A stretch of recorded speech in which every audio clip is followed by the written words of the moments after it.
everyone! Maniniwala ba kayo meron ng bangus belly from Century? It's deliciously healthy and fresh from the farm.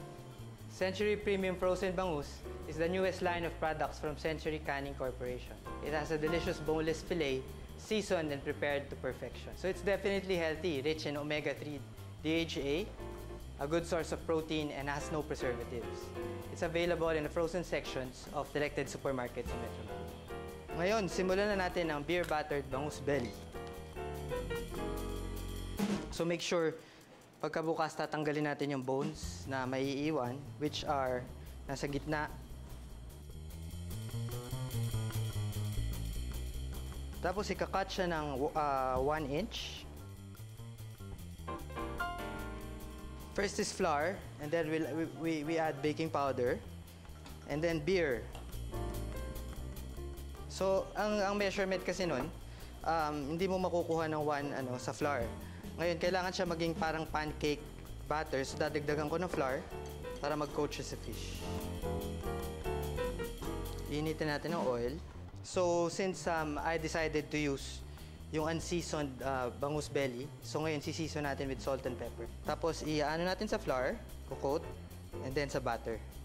Just make sure mainit yung oil. Tetest muna natin with the batter. So, yung mga natatanggal na batter, tatanggalin lang natin para hindi masunog. Pa-fry ito hanggang maging golden brown at crispy. Pag naluto na siya, lalagay lang sa paper towel para yung oil mag-drip. So now to make the sauce, it's really easy. Just combine these ingredients. So first is the mayonnaise. We'll add lemon juice.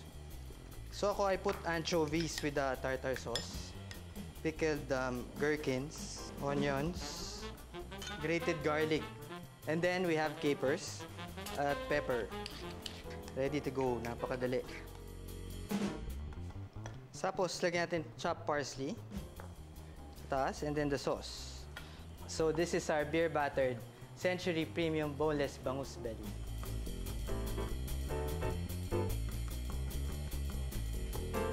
So, nakita nyo naman, di na kailangan mamalengke pa at maglinis ng bangus. Pumunta lang kayo sa mga frozen section ng leading supermarkets at bumili kayo ng Century Premium Frozen Bangus. Ready to go na.